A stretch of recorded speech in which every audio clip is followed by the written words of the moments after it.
మనకు ట్రెండింగ్ న్యూస్లో ఉంది వేణుస్వామి గారు.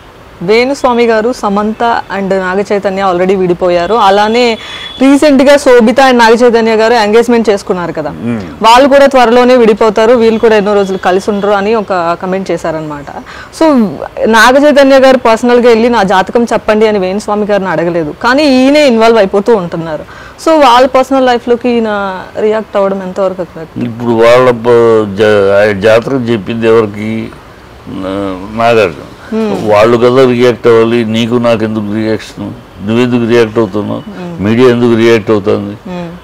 ఏం అవసరం? ఆయన చెప్పాడు, వాళ్ళకు కోపం వస్తే వాళ్ళు రియాక్ట్ అవుతారు, వాళ్ళు కేసు తీసుకుంటారు, లేకపోతే అది అడ్వైజ్గా తీసుకుంటారు. ఇదండి, నీకు నాకెందుకు? మనం ఎందుకు చేస్తున్నాం? అంటే మనం చేసేటప్పుడు మన దూరస్తే మనమేమో దూరిపోయి మాట్లాడేయచ్చు. వాడు చేసే తప్పు మనం చేస్తే అంటే మనం మీడియా సైడ్ నుంచి ప్రశ్నిస్తున్నాం సార్, కానీ ఆయన నువ్వెవరు మా ప్రశ్నించడానికి? నిన్ను గురించి మాట్లాడా? నిన్ను గురించి జాతకం చెప్పాడా? అతను చెప్పిన జాతకం రాగ చైతన్యకి అమ్మాయికి శోభితకి కోపం వస్తే వాళ్ళకి రావాలి, వాళ్ళ కుటుంబాలకు రావాలి, నాగార్జునకు రావాలి. నీకు నాకు ఎందుకని, మీడియాకి ఎందుకని? నేను నాగార్జున అడిగాడా ఏంటంటే మీడియా మీరు ఇలా చెప్తున్నారు అడిగారా? మీడియా నాగార్జున చెప్పాడు లేదుగా. మీరు అతను వేణుస్వామి జాతకాలు చెప్పేస్తున్నారు మీడియాలో. ఆయన అడిగారు మీ జాతకం చెప్పని, మీరు ఎందుకు చెప్తున్నారు? సో ఇట్స్ అతను ఒక కంటిన్యూషన్ చెప్పాడు.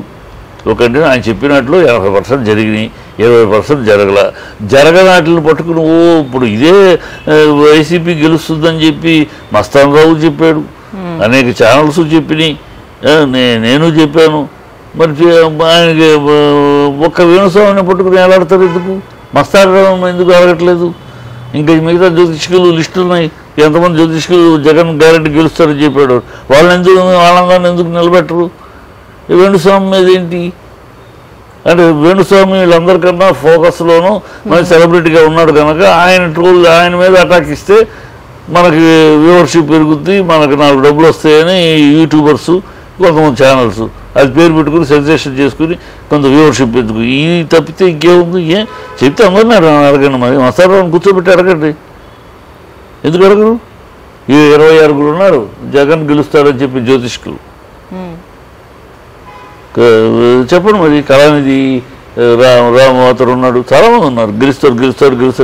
మరి అందరినీ కూర్చోబెట్టి అడగండి. ఏదో చెప్పారు,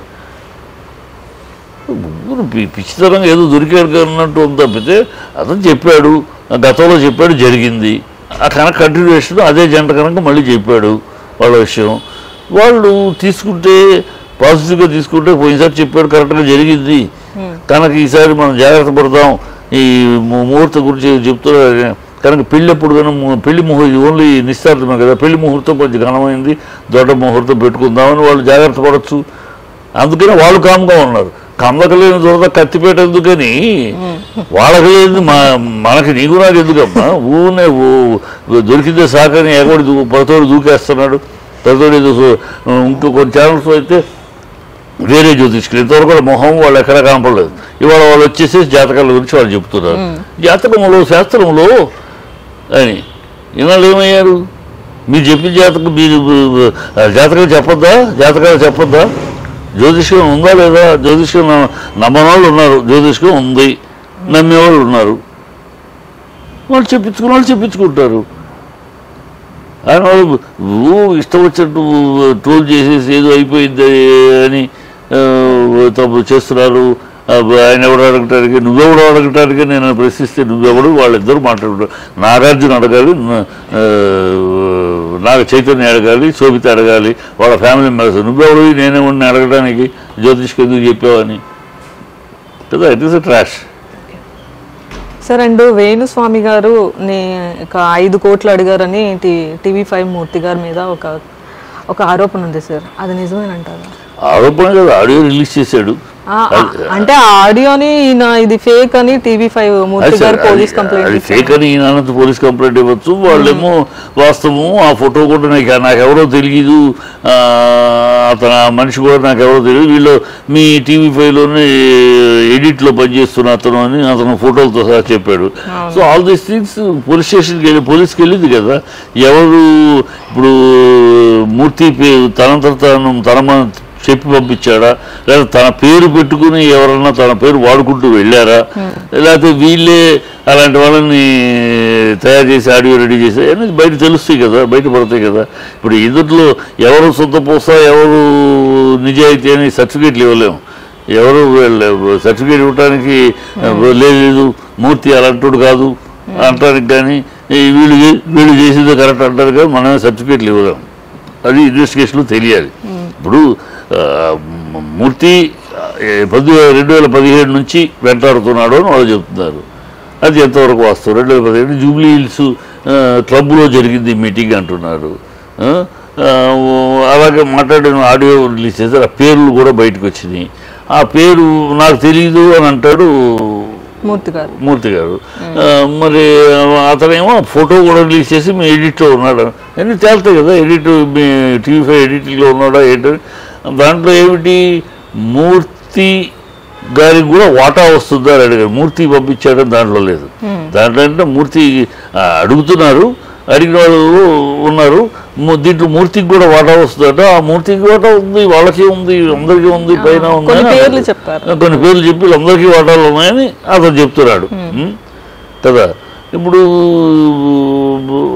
తేలుతుంది, కోర్టులో తేలుతుంది, కోర్టులో కేసు వేసారు తేలుతుంది. కనుక మనం జడ్జెస్లా కూర్చుని ఆ మూర్తి నాకు బాగా వేణుస్వామి బాగా కావాల్సినాడే, మూర్తి నాకు బాగా కావాల్సినాడే, మూర్తి నన్ను పెదనాన్న అని పిలుస్తాడు, నా పుత్ర సమానుడు, అలాగే అంత బంధంగానే ఉంటాం. కనుక మూర్తి తప్పు లేదు అని కానీ ఈయనది తప్పు ఉందని కానీ నేను చెప్పను. ఎందుకంటే ఇద్దరు నాకు తెలిసిన వాళ్ళు, ఇద్దరు క్యారెక్టర్స్ నాకు తెలుసు. ఇందులో ఇద్దరు మోసాలకు పాల్పడేవాళ్ళు కానీ నేను నమ్మను. ఎందుకంటే వేణుస్వామి విషయంలో వేణుస్వామి నాకు తెలిసిన ఫ్రెండ్ ఒకడు యాగం చేయండి అని అడిగితే నో అన్నాడు వేణుస్వామి. డబ్బులకి ఆశపడి డబ్బుల కోసం చేసేవాడు అయితే ఆ రోజు చేసేసేవాడు 10 లక్షలు తీసుకునేవాడు. చేయమంటే నో అన్నాడు. ఎందుకు నో అన్నాడంటే ఓపెన్గా చెప్పాడు ఆయన, నీ చేతిలో యోగం లేదు, యోగం లేనప్పుడు నేను ఏ యాగం చేసినా ప్రయోజనం లేదు. ఇప్పుడు నువ్వు చెయ్యండి అంటున్నావు కనుక నేను డబ్బులు తీసుకుని చేసేస్తే ఏమీ ఫలితం రాదు. నీ చేతిలో యోగం లేనప్పుడు నా యాగం ప్రయోజనం ఉండదు. అప్పుడు రేపు నన్ను తిట్టుకుంటావు నువ్వు. కనుక నీ యోగం లేనప్పుడు నేను యాగం చెయ్యను అని పంపించేశాడు. డబ్బు కోసమే అయితే ఆ పని చేసేవాడు కదా. సో అలాగో ఆయనతో నాకున్న ఎక్స్పీరియన్సెస్ ఉన్నాయి. సో ఈజ్ డబ్బు కోసం కాదు, కథ చెప్తున్నాడు, అనేక జరిగినాయి కనుక చెప్తున్నాడు. కేజ్రీవాల్ అరెస్టుల గురించి ఆయనే చెప్పాడు అందరికన్నా ముందు, ఎవరు నమ్మలేదు. నేను కూడా డిబేట్లో కేజ్రీవాల్ అరెస్ట్ అటువంటి బీజేపీ అంత ధైర్యం చేయదని మాట్లాడిన వాడిని డిబేట్లో, ఆయన కాదు ఆయన చెప్పింది తప్పవుద్దని.